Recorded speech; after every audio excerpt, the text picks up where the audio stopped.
그런즉 그들을 두려워하지 말라. 감추인 것이 드러나지 않을 것이 없고 숨은 것이 알려지지 않을 것이 없느니라. 내가 너희에게 어두운 데서 이르는 것을 광명한 데서 말하며 너희가 귓속말로 듣는 것을 집 위에서 전파하라. 몸은 죽여도 영혼은 능히 죽이지 못하는 자들을 두려워하지 말고 오직 몸과 영혼을 능히 지옥에 멸하실 수 있는 이를 두려워하라. 참새 두 마리가 한 아사리온에 팔리지 않느냐? 그러나 너희 아버지께서 허락하지 아니하시면 그 하나도 땅에 떨어지지 아니하리라. 너희에게는 머리털까지 다 세신 바 되었나니 두려워하지 말라. 너희는 많은 참새보다 귀하니라.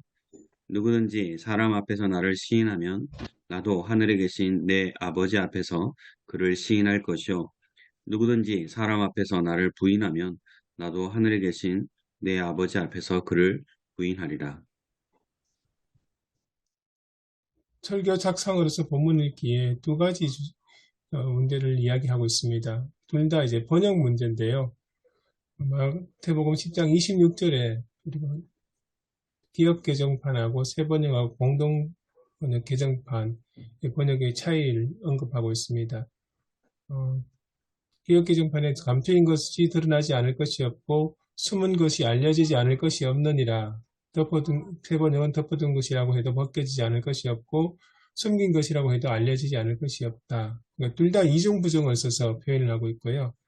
거기 반해서 공동번역 개정은 감춰인 것은 드러나기 마련이고 비밀은 알려지기 마련이다. 이렇게 긍정문적으로 방향하셔서 훨씬 더 이해하기 쉽게 되어 있다고 합니다. 그리고 이게 이제 본문의 이 헬라 원문하고 뜻도 크게 다르지 않다고 합니다. 두 번째는 마태복음 10장 32절에 호몰로게오 동사 문제인데요. 개역개정판과 새 번역에서는 시인하면이라고 번역을 냈고요. 공동번역 개정에서는 정언하면, 이번에 최근에 나온 새한글 성경은 인정하면, 인정한다면 이런 식으로 번역이 되어 있습니다. 그래서 이제 이 호몰로게오 동사의 원래 신약 성서에서 의미는 약속이나 보증, 또 공개적으로 어떤 것을 참이라고 인정하거나 동의하는 것, 그리고 법정에서 사건과 인물에 대해 정언하거나 충성과 연대를 공개적으로 선언하는 것, 이런 의미가 있답니다.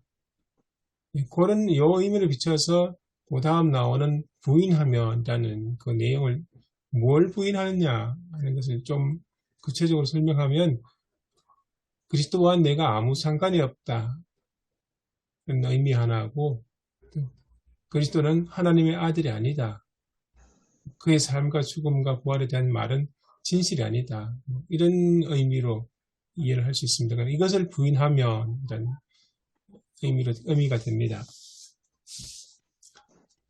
다음 이제 역사적 문학적 본문 읽기로 들어가 보면 먼저 마태복음 10장 전체 구성이 정리가 됩니다.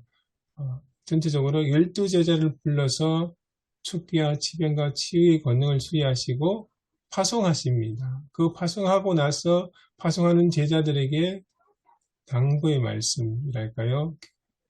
경고의 말씀, 오늘 본문입니다. 쭉 보시면 쭉 나오는데 우리 오늘 본문은 제일 마지막에 24절, 33절 부분인데요. 그러니까 선교사들은 나가서 여러 가지 운명과 핍박을 받을 텐데 거기에 대해서 낙심하지 말라, 낙담하지 말라 그런 주제입니다. 역사적 배경으로서는 이 본문이 예수를 전하던 제자들, 마태복음 저술 당시 예수님의 정언자들, 선교사들이 겪었을 상황과 그 상황에서 갖춰야 할 신앙의 자세에 대해서 제시를 하고 있습니다. 선교사들이 당시 선교 여행을 떠날 때 이 사회적, 경제적으로는 굉장히 상황이 열악했습니다. 오늘날하고는 전혀 다른 상황이었죠. 절대 빈곤층이 다수였고 또 종종 가족과 이별해서 다른 곳에서 생계를 살아가는 사람들도 있었고요. 그래서 쉽게 어디 머물 곳을 찾기 힘들었다고 합니다. 그리고 이 예수의 제자들이 전하는 복음 역시 당시 사람들이 굉장히 낯선 것이었고 또 위험한 것이기도 했습니다. 왜냐하면 그 주가 당시 로마 사회에서는 로마 황제를 가리키는데 그게 이 그리스도인들은 로마 황제가 아니라 예수 그리스도를 가리키기 때문에 그렇게 어떻게 보면 그러니까 반역적인 요소가 들어있어서 굉장히 위험한 것이었습니다. 두 번째, 문학적 맥락에서 보면 그래서 이 예수님께서 제자들을 보내시면서 어떤 위험이 예상이 되는데 그 위험에 대해서 어떻게 신앙적으로 자세를 취해라 하는 그 답변으로 구성되어 있습니다. 첫 번째가 이제 복음 전파가 약화되거나 중단되는 것에 대한 염려, 걱정이에요. 복음을 열심히 전했는데 제대로 전해지지도 않고 아니면 더 이상 전해지지 않고 중단되는 것에 대해서 염려하는 것에 대해서 방해자들을 두려워하지 말라. 감추는 것은 언젠가 드러나기 마련이고 비밀이 알려지기 마련이다. 위로를 하시죠. 두 번째는 물리적 폭력의 위협입니다. 그러니까 복음을 전하는데 당시의 권력자들, 지도층으로부터 위협, 그러니까 폭력들, 특히 죽일 수 있는 그런 위협들을, 몸을 죽일 수 있는 그런 자들을 두려워하지 말고 몸과 영혼 모두 지옥에 던질 수 있는 분을 두려워하라. 이렇게 대답을 하시죠. 그리고 세 번째가 가족과 주변 사람들로부터 따돌림과 버림받음에 대한 걱정.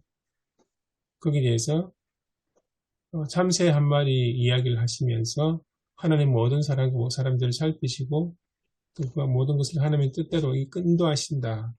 그렇게 위로를 합니다. 세 번째 신학적 명상적 본문을 읽기 보시면 크게 주제가 두 개입니다. 하나는 진리와 거짓은 숨겨지지 않고 반드시 밝혀지며 그에 따라 자신의 행동에 책임을 져야 한다. 고요. 그래서 이제 제자들에게 또 선교사들에게 요구되는 것은 예수 그리스도가 구주 세주임을 증언하는 자들이기 때문에 말로 증언한 것뿐만 아니라 그 삶 자체가 증언하는 삶이 되어야 된다. 말과 삶이 분리되면 그 증언의 힘이 잃게 된다. 그런 내용이 있습니다. 그 두 번째는 우리 삶은 단지 육체에 국한되지 않고 그 너머 영원한 생명이 있다. 그러니까 육체적인 것을 뛰어넘는 생명과 삶, 하나님이 가능하게 하시는데 거기에 비해서 사실 이것은 우리 눈에 보이지 않기 때문에 사람들의 많이 그러니까 소극적인, 그러니까 소외하게 되고 그것보다는 밑에 나오는 각종 욕구와 욕망에 이끌리는 것이 훨씬 더 많습니다. 그래서 그런 욕구와 욕망에 이끌리지 않고 하나님께 특별한 영원한 생명을 추구하라. 그렇게 강조를 하시죠. 네 번째 이제 설교 구성을 위한 제언을 보시면 첫 번째가 우리 이 본문 전체가 주석하신 교수님의 입장에서 봤을 때 소심함, 주저함, 게으름에 대한 성찰하는 메시지라고 봅니다. 그래서 그런 반성을 하는 가운데 제자로서 지금 정언하는 삶을 살고 있는가에 대한 이야기를 질문을 던지죠.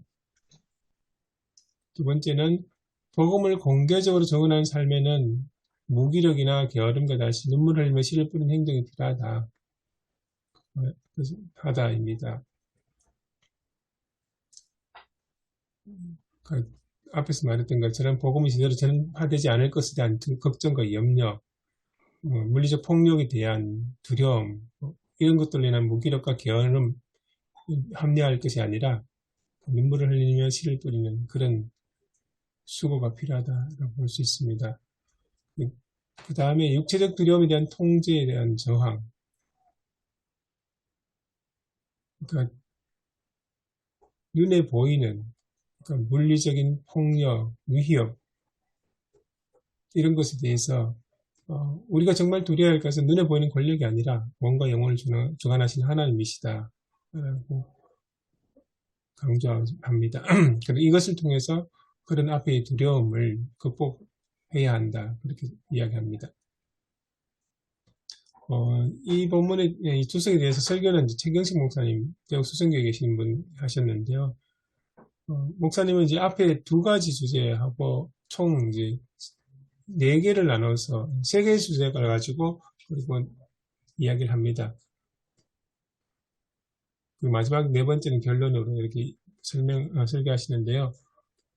일단 서론에서 이제 두려움, 그 두려움이 사람의 이제 생존 본능하고 연관이 있다.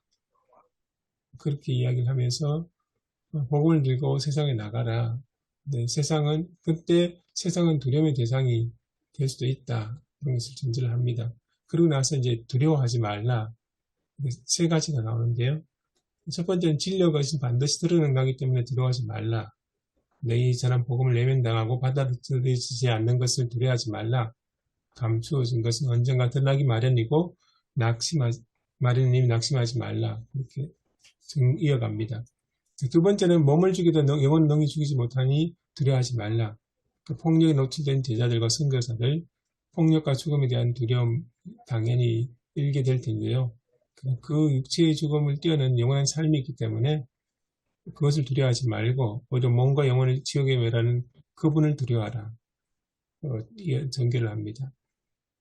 그리고 세 번째 모든 것이 하나님의 권한에 있으니 두려워하지 말라. 세상 권력자에 대한 두려움이 아니라 거기 하나님은 지극히 작은 참치 한 마리까지 살피시고 보호하신 그분이라는 것을 알고 두려워하지 말라. 우리 모두가 하나님의 권한 안에 있으니 두려워하지 말라. 이렇게 이야기를 합니다. 그리고 마지막 결론은 이제 이런 두려움을 떨치고 사람 앞에서 주님을 정언하라. 두려움에 떨기보다 두려운 것을 감추기보다 우리 담대하게 예수 그리스도를 인정하고 정언할 때 오히려 두려움이 사라지고 소망이 생기게 됩니다. 그래서 사람 앞에서 예수를 시인하면 하늘에 계신 내 아버지 앞에서 시인할 것이다. 예수님께서는 하늘에 계신 내 아버지 앞에서 시인할 것이다.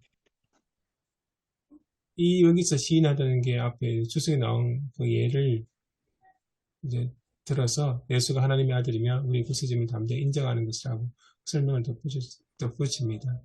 이렇게 해서 이제 설교를 끝내시거든요. 다음에 이제 토의할 제목들은 이제 제가 몇 가지 뽑아봤습니다. 하나는 이제 마태복음이 저술된 당시에 복음이 제대로 전파되지 않거나 사가려질 것에 대한 걱정이라면 그럼 오늘날에는 복음을 전파하는데 어떤 문제가 대두되고 있는지, 두 번째는 본문의 소심함, 조장함, 게으름에 대한 승탄한 메시지를 주고 있다고 하는데 그럼 오늘날 그리스도인의 복음 전파에 소심한 조장함, 게으름은 어떤 것이 있는지, 어떤 형태로 나타나는지, 세 번째, 우리는 복음을 전가하고 증언하는 삶을 어떻게 살 수 있을까? 네 번째는 현대 물질 시대 속에서 각종 육체적 욕구와 욕망이 이끌리지 않고 하나님과 더불어서 사는 생명이 중요하다는 것을 어떻게 설교하고 교육할 것인가? 입니다. 예. 여기까지 제가 준비한 것입니다.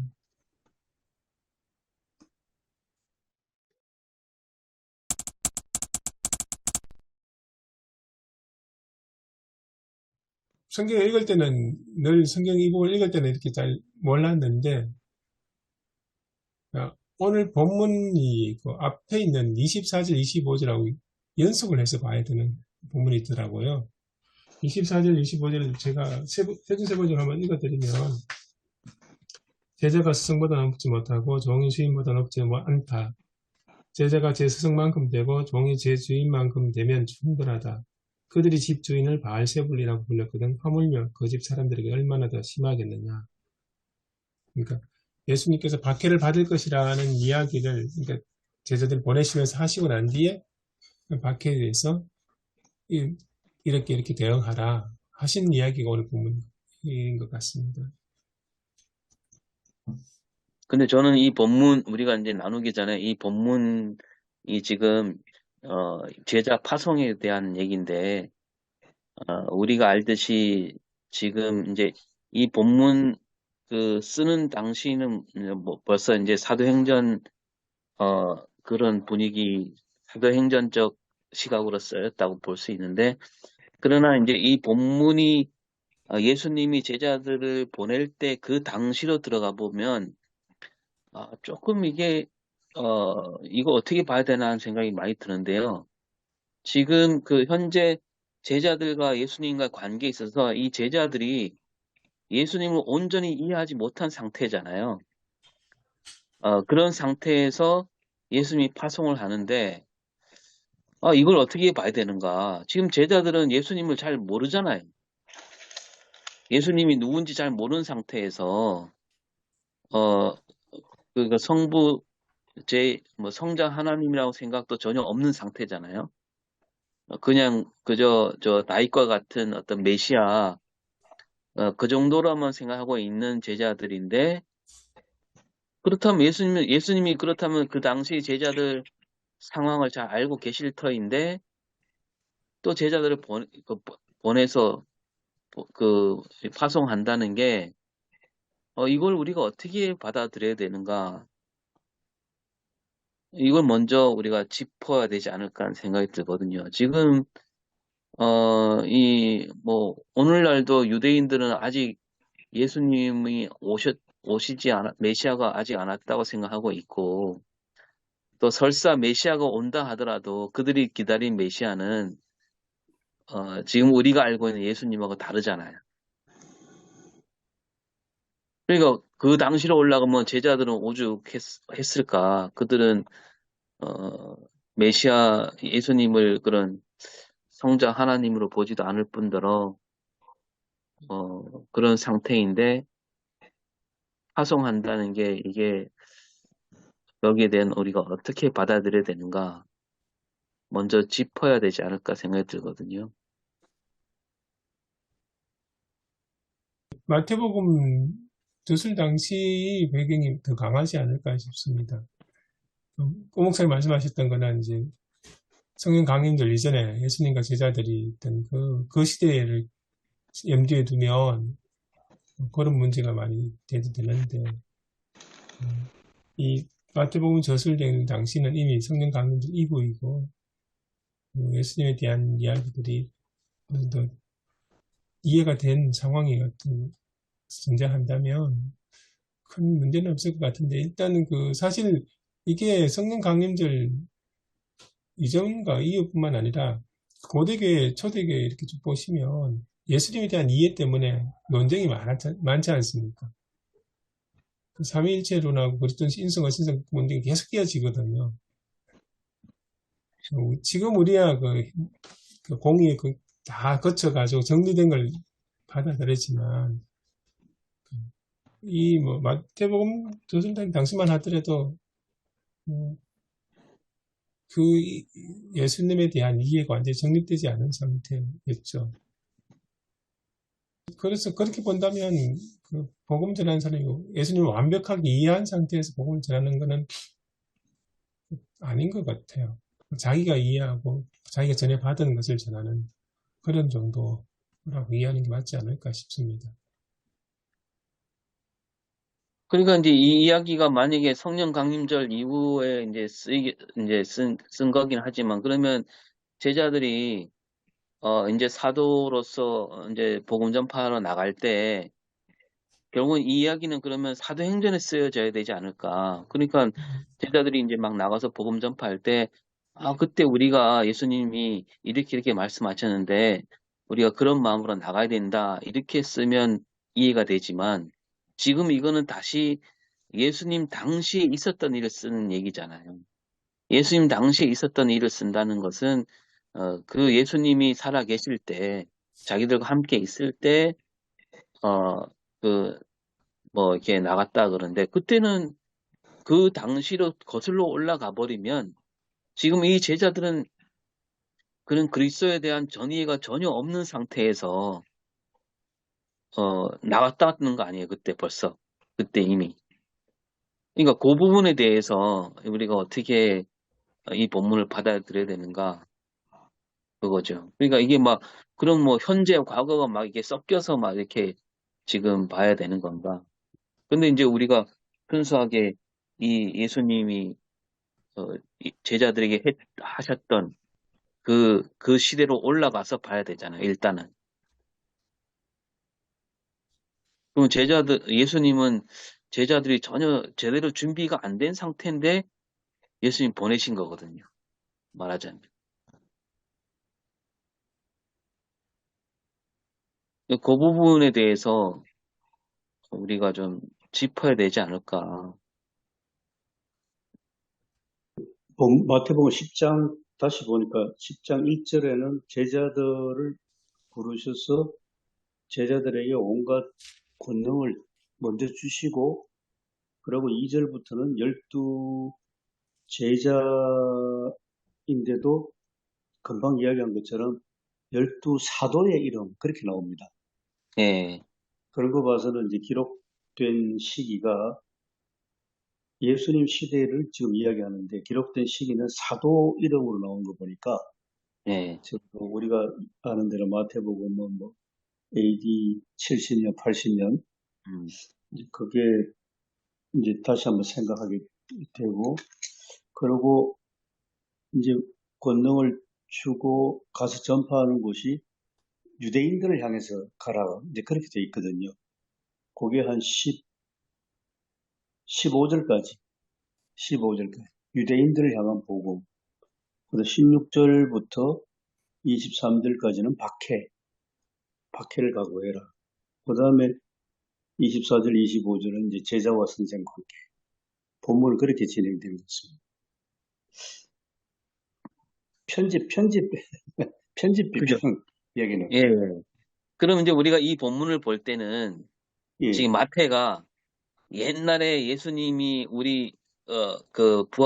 십자가 달리기 전에 우리를 불러갖고 했던 말씀이다, 했던 일이다, 이런 의미로 썼다기보다는, 이미 이제 사도로서 그 교수님 말씀대로 여기는 다른 부분은 이제 그 제자라고 나오는데 여기는 이제 사도라고 나온 거 봤으면, 이제 사도가 된 우리가 이제 복음을 전파해야 되는데 어떤 마음가짐을 가져야 되는가 하면서 그때 예수님이 하신 말씀을, 그러니까 지금 사도로서 서 있는 자리와 그 전에 우리한테 하신 말씀을 이렇게 막 엮어갖고 과거와 현재를 이렇게 엮어갖고 오늘 우리가 사도로서 복음 전파하는데 어떤 마음가짐으로 나가야 되는가, 이렇게 썼다는 거로 우리가 봐야 되는 거겠죠, 그죠? 예. 지금 단지 옛날에 그 예수님이 우리한테 이렇게 하셨다, 요걸 알려주는 게 아니라 예, 현재 사도로서 어떻게 복음 전파해야 되는가, 맞습니다. 그렇게 봐야 되는 거죠, 예. 그죠? 네. 옛날의 이야기를 기억 속에 끄집어 내오면서 현재 상황에서 이야기합니다. 예. 근데 우리가 그냥 우리가 볼 때는 지금 이게 순서대로 마태복음 뭐 이렇게 쭉 순서대로 보고 있잖아요. 그러면 이게 이제 10장이면 아직 마태복음 반도 안 지나간 상태니까, 예. 예. 요 상황으로 들어가면 안 된다는 얘기가 되는 거잖아요. 예. 그죠? 그 사도라는 단어가 분명히 나오니까. 예. 그리고 사실 저희들이 설교를 하려고 한다면 그 역시도 오늘날 상황에서 과거 하셨던 이 말씀을 해석해 가지고 성도들이 맞춰서 전해야 되지 않습니까? 그건 마태복음 썼던 그런 방식은 거의 비슷하지 않을까 싶습니다. 과거에 경험했던 걸 자기 지금 오늘 저술 당시 말한 마태의 이야기가 그 당시 청중을 향해서 해석되어서 말씀을 전해지는 것처럼, 오늘날 상황도 사실 여기 본문에 물리적 폭력 이야기 나오거든요. 근데 지금 저희들 복음 전하는데 물리적 폭력 비협받지는 않거든요. 오히려 다른 쪽에 이제 뭐 따돌림이라는 세상 사람들부터 비난하는 조롱이라든지 따돌림이나 무시나 이런 게 더 많이 작용을 한 것 같은데, 뭐 그런 것 같은 방식이 될 것 같습니다.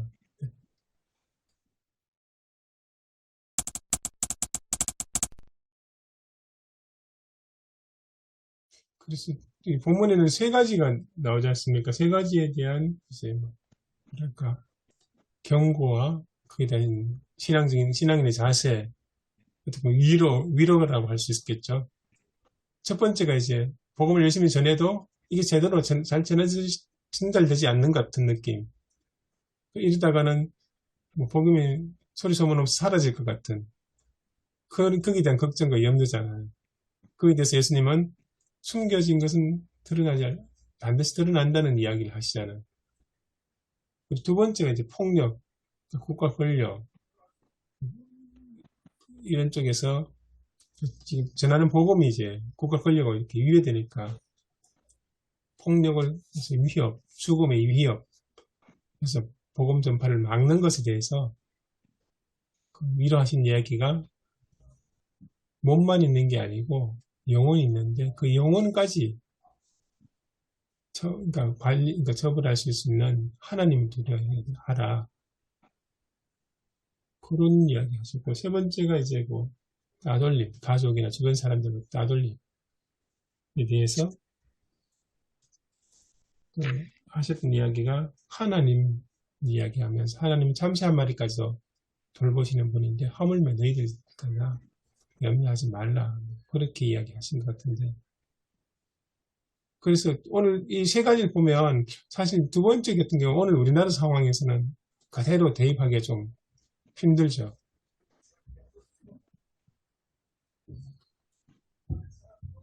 첫 번째는 어떻게 보면 오늘 복음이 왜곡되는 상황.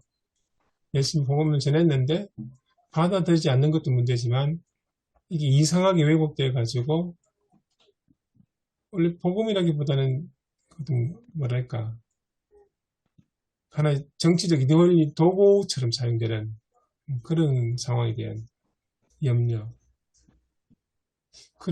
저는 그렇게 해석할 수 있지 않을까 그런 생각이 듭니다. 두려워하지 말라는 말이 이제 3번인가 나오잖아요. 그죠? 예. 예, 예. 누가 뭘 감췄을까요? 누가 또 숨은 거고. 그 당시 역사적 맥락을 몰라가지고. 복음이 감춰져 있다는 건가? 아니면 그 현재 그 권력을 쥔 사람들이 어떤 그 나쁜 의도, 속셈, 그런 것들을 감추고 있는 건가? 그러니까 나쁜 짓을 저지른 사람들의 그 민낯이 드러나는 것인가? 아니면 하나님 나라 복음은 이제 가려져 있는 상태인데 반드시 드러나게 된다. 이런 의미로 봐야 되는가? 아니면 두 가지 다 봐야 되는가? 제가 문장 맥락을 봐서는 26절, 27절이 연결되면서 예, 감추인 것이 드러나지 않을 것이 없고 하는 게 27절에는 어두운 데서 이러는 것, 어두운 데서 말하는 것이 광명한 데서 밝혀난다. 그거하고 연결돼 드러난다는 거죠. 어두운 데서 막 일을 도모한 것이 빛이 광명한 데서 말하고, 그 다음에 숨은 것, 이거는 귓속말로 소곤소곤 하는 것이 알려지지 않을 것이 없다는 것은 귓속말로 들은 것은 집 위에서 동네방네 방송으로 말하는 그렇게 26, 27절이 연결되지 않나 생각합니다. 그렇게 해서 두려워 말라가 한 패러그래프고, 또 두 번째 두려워하지 말라 하는 것은 영혼은 죽여도 몸은 죽여도 영혼은 죽이지 못하는 그런 사람을 두려워하지 말라. 예. 저는 첫 번째는 어떤 생각이 드냐면 복음이 다른 걸로 이렇게 가려지는 것이랄까요? 지금 요즘 생활 이야기하면 복음을 전했는데 이게 나는 예수 그리스도를 전했는데 가다가 이상하게 다른 정치적인 이슈가 아니면은 다른 뭐 그리스도인이 잘못한 걸로 해가지고 그런 사건이 확 부각이 되면서 복음은 다 가려져 버리는 그런 상황. 그리고 또 하나는 그러니까 복음을 전하면 이 당시만은 소수잖아요. 목소리가 크지 않고 뭐 요즘처럼 뭐 유튜버 있는 것도 아니고 뭐 방송 시설이 있는 상황이 아닌데 어떻게 보면 한 동네에 뭐 많아야 뭐 몇십 명 정도 대여상으로 복음을 전한 어떻게 보면 굉장히 그 사회 전체를 봤어 국가 전체를 봤을 때는 굉장히 미미하고 작은 목소리인데 그게 이제 전파돼서 나중에는 그러니까 그 사회 전체를 관통하면서 크게 울리는 그런 이야기를 하시는 게 아닐까 싶습니다. 예, 보는 사람마다 다 해석이 다를 것 같아요, 이거는. 네, 뭐, 예를 들어서 뭐, 작년입니까? 재작년이니까. 뭐, 대통령이 미국 가서, 바이든 쪽팔려서 이렇게 다들 그렇게 들었는데, 실제로 그게 아니고 날리면으로 했다. 음. 이런 얘기들. 이런 얘기 아닌가. 나쁜 짓은 반드시 이제 나쁜 짓으로 드러나게 될 것이고, 음, 또 복음은 또 밝은 대로 복음이 이제 그들이 나쁜 짓으로 복음까지 가렸지만 복음도 드러나게 될 것이다. 뭐 그렇게 보면 될까요? 예, 뭐, 그렇게 둘 다 음, 보는 게 좀 네, 바람직한 해석 같습니다. 설교에 적용도 돼. 예, 그래서 27절에 귀 속에서 소곤소곤 뭐 이건 비밀이야 하고 하는 것을 밖에 나가서 확 지붕에 올라가서 뭐 동네방네 외치면 음, 이제 박해가 오지 않습니까? 너 죽이겠다. 살인 뭐 이어보면 그러면 28절에 몸은 죽여도 영혼은 너희 죽이지 못하는 자들을 두려워하지 말라. 이제 두 번째 두려워하지 말라. 그러니까 28절에 전개되는 것입니다. 음, 실제로 두려워할 것은 몸과 영혼을 우리 지옥으로 멸하시는 자를 두려워하라. 두려워할 사람을 제대로 두려워하고 또 우리 그렇지 아니한 몸은 죽이도 영혼은 능히 죽이지 못하는 자는 두려워하지 말라. 그게 28절. 29절부터는 결국 참새 두 마리 비유를 들면서 참새들의 생명도 하나님의 아버지가 다 주관하시는데 우리 생명은 참새보다도 귀하지 않냐. 그렇게. 그리고 결론은 32절, 33절 같습니다. 사람 앞에서 시인하면 하나님도 우리를 시험할 것이고, 사람 앞에서 부인하면 하늘에 계신 아버지 앞에서도 부인된다. 이게 이제 최영재 목사님 설명하는 거하고 딱 연결돼요. 주석을 하셨던 김학철 교수님이 요 세 가지를 그 대표적인 세 단어로 설명하셨거든요. 소심함, 주저함, 게으름. 복음을 전해도 마음 소심해서 이게 제대로 전해질까, 이게 제대로 그 사람이 제대로 알아들을까, 뭐 그런 소심함이 때문에 제대로 못 전하는 것에 대한 그 하나의 경고일 수도 있고, 또한 주저함은 목숨이 위험하니까, 내 생명이 위험하니까 복음을 전하는데 주저하게 되고 그런 것들. 게으름은 전해야 할 때 전하지 못하는 것. 예수 것들을 증거해야 되는데 증거하지 못하고 증거하는 삶을 살아야 되는데 그렇지 못하고 오히려 어떻게 보면 그 사람의 모습, 말이나 행동을 봤을 때 오히려 예수님의 그리스도를 부인하는 것 같은 느낌을 받는 것에 대한 경고랄까요? 이런 식으로 해석을 하신 것 같아요. 세가지가 참 눈에 확 들어오는데 근데 부인한다는 게 뭐 어떤 걸까요? 부인한다는 게. 그러니까 뭐 이를테면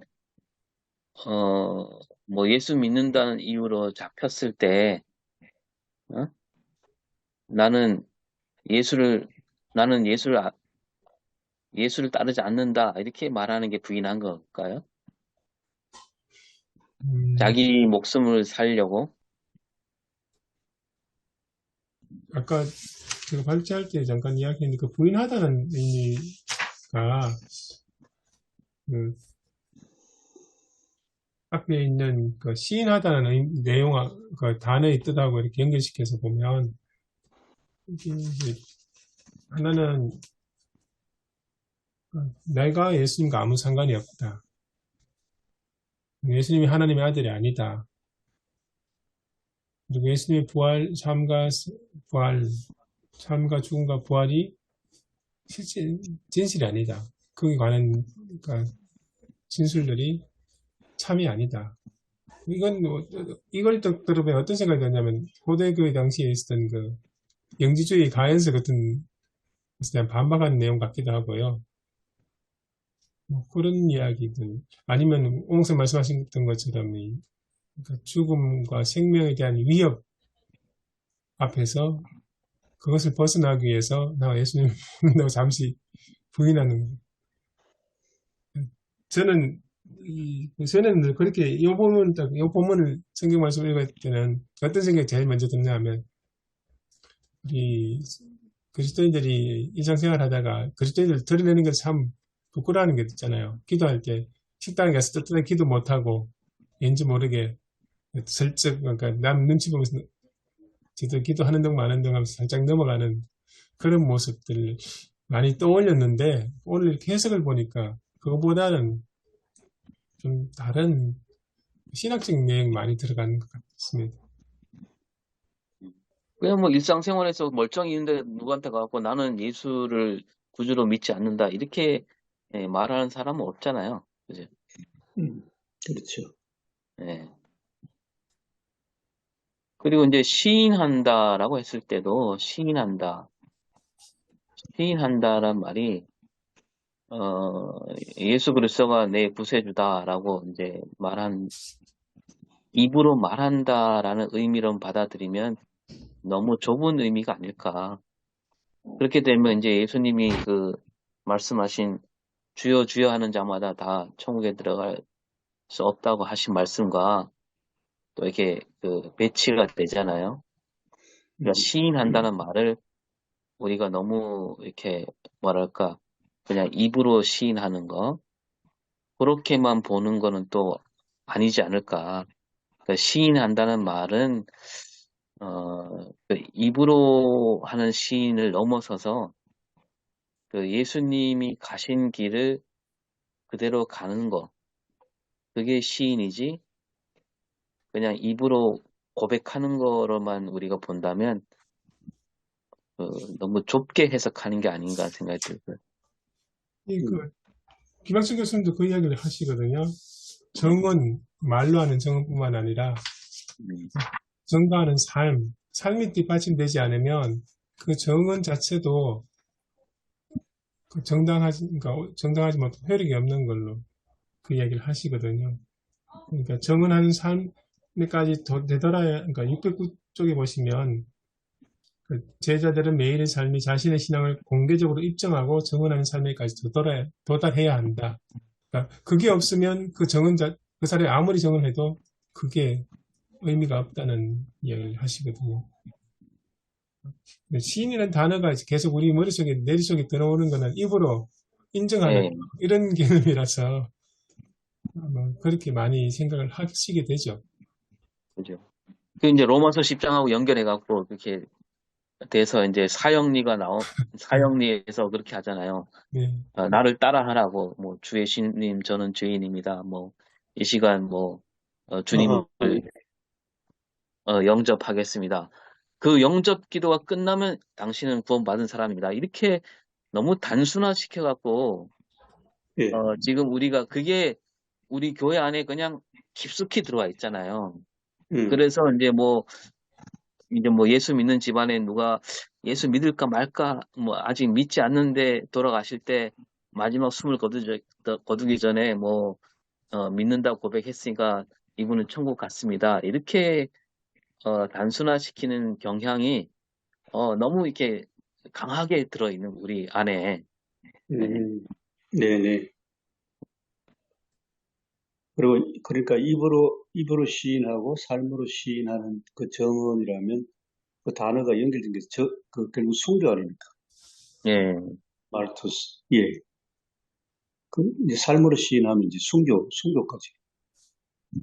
근데 맞아요. 그 오 목사님 말씀처럼 한국 교회는 그간에 너무 사형리적인 신앙이 깊숙이 들어와가지고 예, 이게 그냥 교회 울타리 안에 갇힌 신앙, 그리고 개인의 내면 입으로만 이렇게 고개 믿음으로 생각하니까 뭐 삶하고는 아무 상관없이 음, 저는 그 이야기 들었습니다. 유재록 목사님 그 평소 말씀하고 연결되는 것 같은데요. 그 기장척 목사님이 그 말씀하시더라. 그 교회 교인들 가운데서는 기장교입니다. 밖에 나가면 막 실제로 노동운동하는 노동가인데 교회에 들어오면 거구가 된다 하더라. 그래서 자기 힘든다고 목사님이 그러시대. 그게 진짜 힘들 것 같아요. 자신의 삶을 증명을 해야 된다는 게. 그 말로만 하면 딱 한마디 하면 끝나잖아요. 모든 게 예, 그렇지. 명확하고 하는데 그 말에 대해서 그게 사실인지 아닌지는 그 사람의 삶을 되돌아보고 확인한다면 그러면 엄청난 부담이 있죠. 생활 속에서 말 한마디도 조심해야 되는 상황이고 뭐 행동 하나 그런 것들. 말과 삶을 연결한다는 그 사이에 말에 대한 책임성, 그거 예, 뭐 예, 그렇죠. 자기가 한 말에 대해서는 책임을 질 수 있는. 참. 그러니까 우리가 보면 이제 그게 이제 잘 정리가 안 되는 부분이 뭐냐면, 한국 교회가 좀, 이게 이제 막 섞여 있는데요. 우리가 이제 예수 믿으면 구원 받았다라고 표현을 많이 하잖아요. 음, 나 구원 받았네, 너 구원 받았네, 이렇게 얘기를 하면서도 또 한편으로는 구원의 개념을 나중에 죽어서 천국 가는 거로 얘기를 하잖아요. 그러면 구원 받았다는 말과 죽으면 천국 간다는 말은 이건 이제 시제 차이가 있는 거 아니에요. 그죠? 차이가 있는데 그게 섞여 있는 것 같고 그래서 이 구원이라는 개념을 어떤 의미에서는 이제 우리가 신앙생활하는 게 내가 구원받았기 때문에 거기에 대한 그 은혜 또 감사 마음으로 사는 게 성도의 삶이다. 이렇게 말할 수도 있고 또 한편으로는 우리 삶이 나중에 끝까지 우리가 그 신앙을 지키고 끝까지 갔을 때 비로소 그 사람은 구원받은 삶이 되는 거다. 이게 이제 섞여 있는 거 아니겠어요? 음. 그래서 쉽게 설명하신 분은 아주 옛날입니다. 뭐 정말 옛날 이야기인데 홍대희 목사님이라고 그 대구의 삼덕교회에 계셨던 분인데 그분은 설명을 받은 구원이 있고 예. 현재 받는 구원이 있고 이거는 뭐 삶으로 정언하는 거죠. 그다음에 장차 받을 구원이 있다. 아, 이렇게 시제를 나누어 가지고 설명하니까 당시 교인들은 굉장히 이걸 참 잘 받아들였습니다. 그럼 이제 그 구원은 그 한 가지에 국한되는 게 아니고 세 예, 가지가 예. 다 시제로 나누. 아울러져. 네, 세 예, 가지가 다 있어야 된다. 예. 그거 참 좋은 것 같네요, 교수님. 그죠? 여기 지금 생각해도 참 교인들에게 쉽게 네, 설명되겠다. 그죠. 그 세 가지 중에 한 가지만 말하는 구원은 구원이라고 말할 수 없다고 예, 얘기해도 되겠네요. 예. 그리고 제가 또 하나 이거 정말 심각했구나 하는 생각이 드는 건 뭐냐면 그 경북 안동에 가면 권정생 선생이 예, 계셨던 그 일찍이란 마을 바로 옆에 또 국곡이란 마을이 있습니다. 이 국곡 마을에 우리 강정구 목사님이 석사학위 논문으로 쓰신 그 권수백이란 분이 그 음, 국곡 마을의 굉장히 지도자셨고 아주 목회자도 되시고 그래가지고 일제 강점기에 뭐 학교도 세우고 뭐 하도 굉장한 교회였는데요. 그런데 1960년대 후반인가 초반에 경북 안동 지역에 구원파가 들어왔습니다. 소위 소천섭이라는 사람이 들어와가지고 국공말에 들어가지고 구원받은 사람은 이제 됐다. 구원받는데 뭐 기도할 필요 있고 구원받았으니 뭐 성경 읽을 필요도 없고 이렇게 돼버렸어요. 예. 그래가지고 구원받았으니 뭐 교회 다닐 필요도 없다까지 나갔거든요. 아, 그러니까 지금 국공마을에 가면 옛날에 교회가 있었던 자리만 있지 그 교회는 교회가 뭐 교인들이 다 사라져 버렸어요. 야, 이단이 이 구원파라는 이단이 들어오니까 이 한 마을이 이렇게 다 망했구나. 마을도 결국 잘 안 된 걸 봤습니다. 그리고 구원파가 참 무섭다. 예. 그러니까 이제 받은 구원만 말하는 건 이제 구원파로 빠지는 예, 예. 얘기가 되는 거죠. 그러니까 이제 사형리로 가면 너무 간단하게 예. 뭐 입으로만 고만 시인하니까 당신 구원받았습니다. 예. 처럼 돼버리고. 음.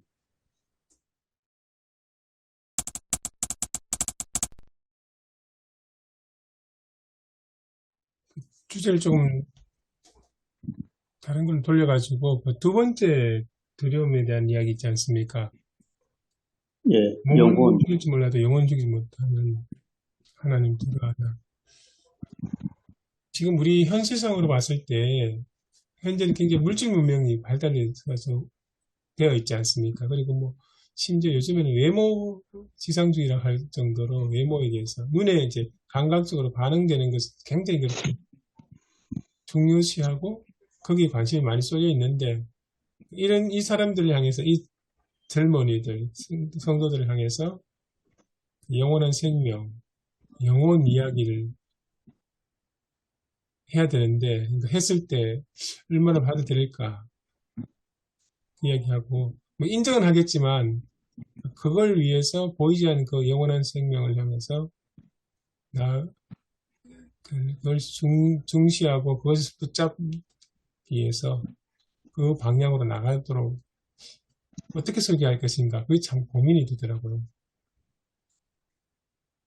지금 젊은이나 이런 성도상에 영원 이야기하면 너무 막연하고 추상적으로 들려져가지고 쉽게 안 나와닿을 것 같아요. 그런 이야기 했습니다. 20세기 초반에 체코의 대통령까지 지냈던 철학자가 있었거든요. 토마스 마사릭이라고. 그분은 그랬습니다. 인간이 물질적인 재미에 푹 빠져가지고 그 재미에 푹 빠지면 결국은 이제 그 물질적인 탐욕이 인간을 지배하게 되는데 그러면 제일 먼저 찾아오는 게 삶의 의미를 잃어버린다는 거예요. 삶의 의미를 상실하고 삶의 의미를 상실하면 인간의 어떤 마음과 영혼까지 물화돼 버린 사람, 영혼 없는 인간이 되어버린. 그리고 결국은 퇴폐하게 된다는 이제 그런 이야기를 했습니다. 그래서 영혼과 육체를 딱 갈라놓으면 이분법으로 가기 쉬운데 그 이분법으로 이야기하면 젊은 사람 잘 와닿지 않을 거고 토마스 마사릭처럼 삶의 의미, 재미만 추구하다 보면 의미는 자칫 놓치고 잃어버린다. 그쪽으로 가면 어떨까 하는 생각이 듭니다. 예. 그러니까 이 본문이 몸과 영혼을 얘기하는데 어떤 몸이 따로 있고 영혼이 따로 있고 이런 의미로 주신 말씀이라기보다는 어떤 몸적인 그 눈에 보이는 그 육적인 삶, 그다음에 영적인 삶, 뭐 이렇게 봐야 되는 거 아닌가. 예, 그죠? 예. 결국 인간은 영적인 동물이라서 빵만으로 살 수 없잖아요. 예, 예. 하나님 말씀으로 살아가는 존재라서. 오늘 보면 예배학 강단에서 그래도 정리가 잘 돼 있는 것 같거든요. 그래서 네. 여기에 기초하면 좋겠다. 그러면서 이제 나누시는 말씀들하고 그러면서 아까 오늘 예배학 강단 하실 때 소심함, 주저함, 게으름을 써놓으셨잖아요. 세 번째 게으름을 조금 다른 단어로 바꿀 수 있는 단어가 있으면 더 좋겠다라는 생각을 하거든요.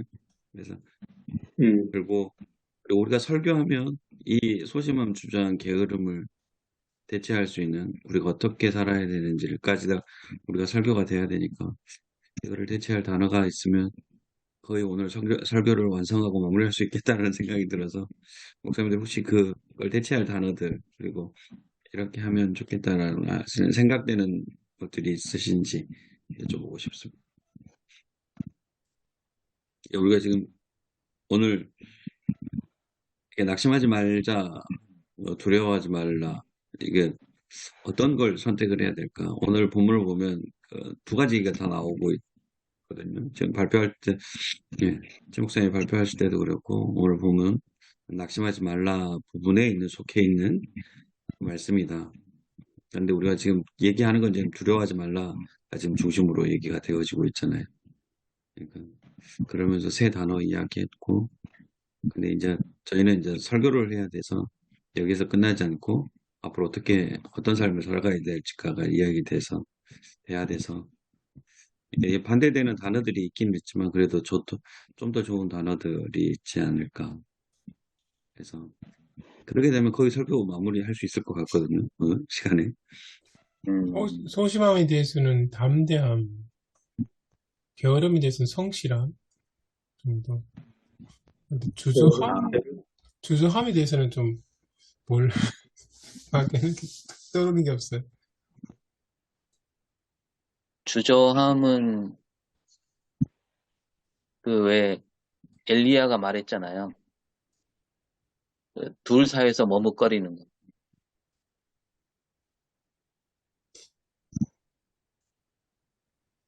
이제 그걸 긍정적인 이런 단어로 바꾸면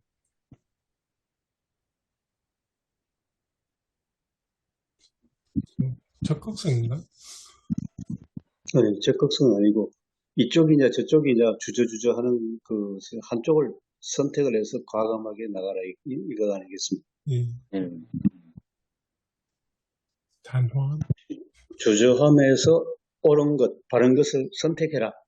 그건 어떠냐 예. 우리가. 주저하는 것도 결국 두려움에서 나오는 거겠죠.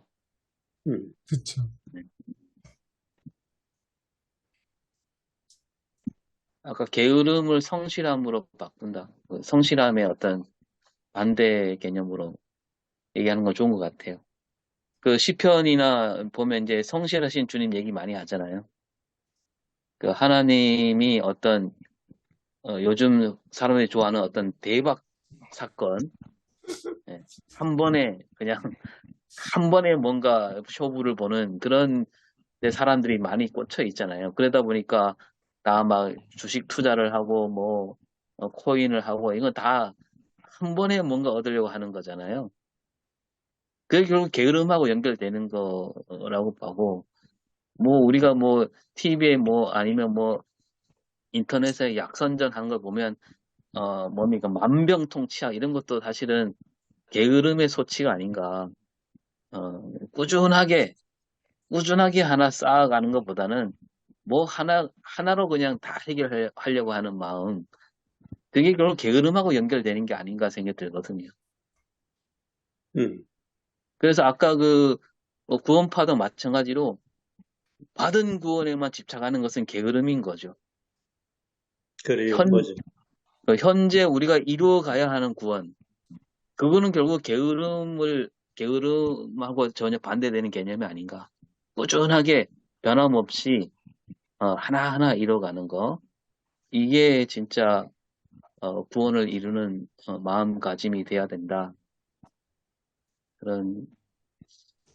그렇게 보면 되지 않을까 생각이 듭니다.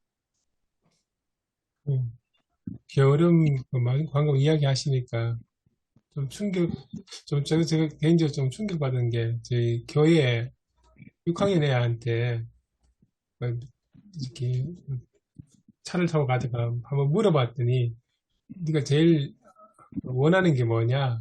그 꿈이 뭐냐? 하니까 돈 많은 거, 돈 많이 버는 거래요. 왜 돈이 많이 필요하냐? 그랬더니 하는 말이 돈 많이 벌으면 이제 뭐 편안하게 딴 거 안 해도 되잖아요. 이 얘기를 하더라고요. 그러니까 아이들 생각 속에 그 옛날에 건물주 이야기도 막 그런 개념이지 네, 않습니까? 네.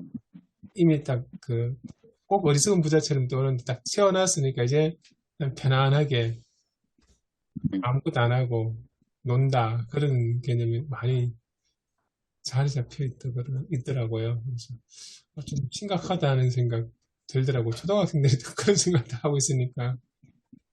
꿈도, 그러면 정리가 되네요. 결국은 최 목사님 말씀 듣고 보니까 결국 궁극적으로는 편안히 놀고 먹는 그 게으름을 위해서 예, 오늘은 열심히 부지런하게 살자. 네, 그렇게 지금의 부지런함이 나중에 음, 게으름을 위해서. 음, 근데 이제 좀 다른 케이스, 어제 제가 참 감동받은 경험이 있습니다. 어제 오후에 그 옥방에 그 천정명 목사님이 목회하셨던 옥방 교회에 임직식이 있었습니다. 아, 거기 갔었는데 안수 집사 두 분 임직하시고 권사님 임직하시는데 근데 세 분 다 귀촌이에요. 아, 예, 서울의 삶을 음, 이게는 주저함인 이야기 같아요. 서울의 삶을 다 포기해버리고 포기하는 것이 아니라 서울의 삶을 뒤로 하고 기꺼이 귀촌 봉화로 딱 선택을 해가지고 벌써 한 11년, 12년 차인데 아주 지금 만족하고 한 집은 아이가 5이고 또 한 어, 집은 6이고 음, 야 이렇게 선택하는 젊은 분도 있구나. 아이 감동받았어. 아, 예, 그리고 한 집은 아버지가 하던 그 된장, 생명, 그러니까 뭐 유기농 된장 뭐 이런 거겠죠. 그 사업을 이어받았고 한 집은 원래 한살림 하다가 다시 이제 생명 쪽으로 귀촌해서 뭐 하신지 모르겠습니다. 하여튼 그쪽으로 하신다. 권사님 되신 분은 거기도 서울 생활하다가 귀촌하셨는데 경북 영양으로 귀촌하셨. 어, 그런 좀 굉장히 귀감이 되는 분들이다 하는 생각이 들었습니다. 그러네요. 그러니까 농촌으로 감히 못 가는 게 이제 두려움 때문이고, 예, 예, 그죠? 네, 예. 요즘 이제 오늘 본문하고 두려워하지 말라. 네, 서울 버리고 농촌 가는 것, 네, 귀촌하는 걸 두려워하지 말라. 음, 그 말씀 같아요. 네,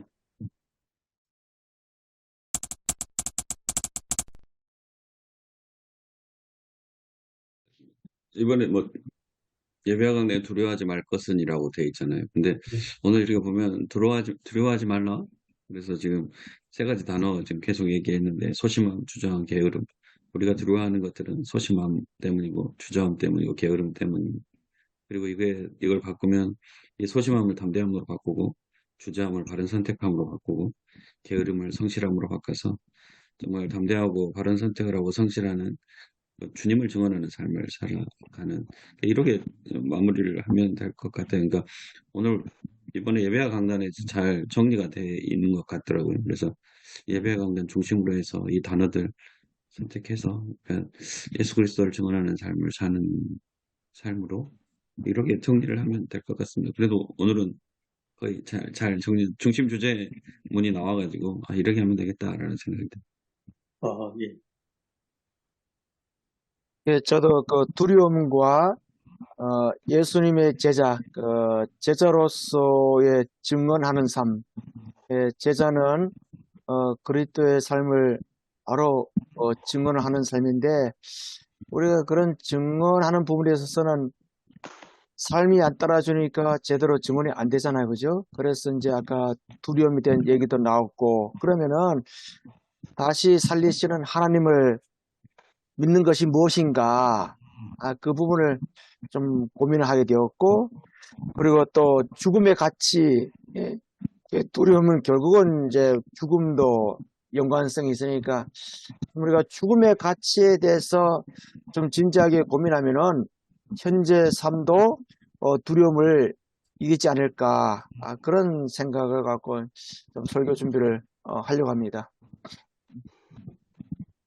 예배학날 이 프로페자 하면서 제가 저번에도 말씀을 드렸지만, 우리만의 중심 주제문이 있었으면 좋겠다라고 계속 말씀을 드리자는, 이제 저희들이 시간도 짧고, 뭐 그래서 네. 그게 힘들긴 하지만, 근데 성경문들 올라오시면 가끔 저희들이 이렇게 프로페자에 하지만 내용이 각자인 모습들이 여러 가지가 있거든요.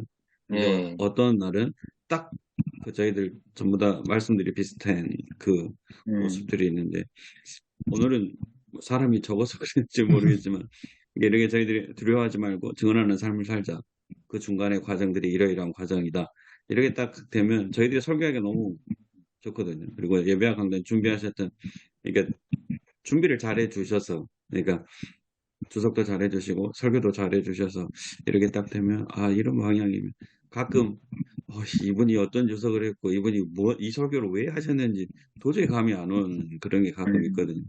오늘처럼 뭐 이렇게 딱 하면 그러기 일주일 머리 안 빼고내도 되겠다라는 생각이 그래서 이렇게 중심 주제문들이 딱 있으면 좋겠다. 그러니까 누구나 납득할 수 있는 이 본문에서 이 말씀을 하고 있는 겁니다 라고 이렇게 딱 중심 주제문이 나오면, 그러니까 예배와 강단에서 그게 좀 저는 있었으면 좋겠어요.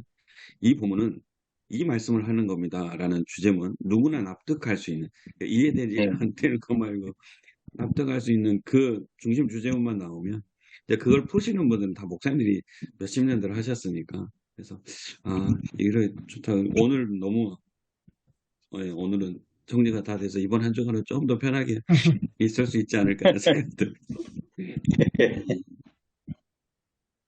근데 이제 요거를 구원론으로 풀 수도 있고요. 그죠?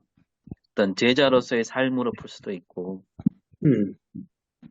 그렇게 얘기할 수도 있는데, 이사문 목사 말씀대로 이게 딱 뚜렷하게 구분되는 선이 있는 것 같아요. 그래서 오늘 본문에서 두려워하라, 두려워하지 말라가 있고, 영혼과 몸 얘기가 있고, 아까 말한 세 가지 뭡니까? 그 세 가지 개념도 이렇게 딱 둘로 나눠져서 이렇게 정리가 될 수도 있겠네요. 예. 근데 이제 조심해야 되는 게 이제 몸과 영혼을 얘기할 때 우리가 흔히 범하는 그런 보류를 좀 잘 신경 써서 그 몸과 영혼을 이제 뭐 바울이 고린도 후서에서 말한 보이는 것과 보이지 않는 것 이렇게 연결해도 될 것 같고. 몸과 영혼, 보이는 거, 보이지 않는 것, 예. 일시적인 것과 영원한 것, 뭐 그런 정도. 예. 그렇죠. 그 시인과 부인도 이제 거기에 같이 이렇게 연결이 되겠네.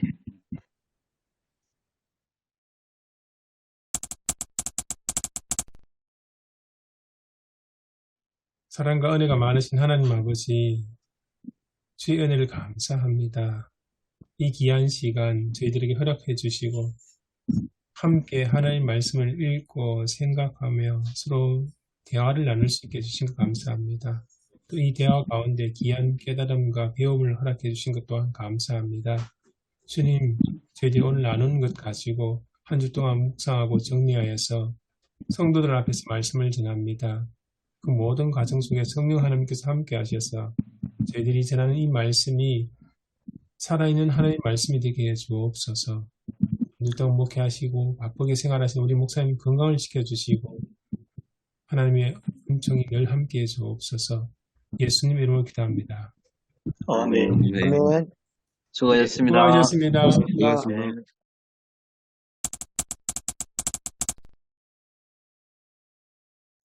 저는 이제 제목을 기억에서 신앙으로 이렇게 정했는데 예, 그러니까 우리가 예수 그리스도를 기억하는 그 기억은 그냥 추억으로 끝나는 기억이 아니라 신앙으로 이어져야 된다, 삶으로 이어져야 된다, 그런 뜻으로 말씀을 나누었고, 그래서 뭐 예배 중간에 뭐 그 찬양도 하나 부르긴 했는데 이 방송 시스템이 안 좋아갖고 저의 그 노랫소리가 전혀 안 나오는 그런 불상사가 있었습니다.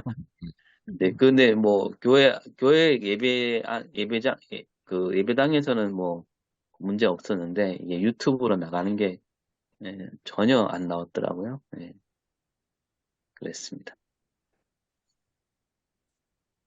저는 그 제목을 놓치지 말아야 할 기억 해가지고, 먼저는 우리가 그리스도 예수의 병사임을 기억해야 된다. 이 병사는 군인이기 때문에 병사는 싸움을 하는 사람이다. 그래서 예수의 병사는 예수 그리스도를 위해서 싸우는 사람이다.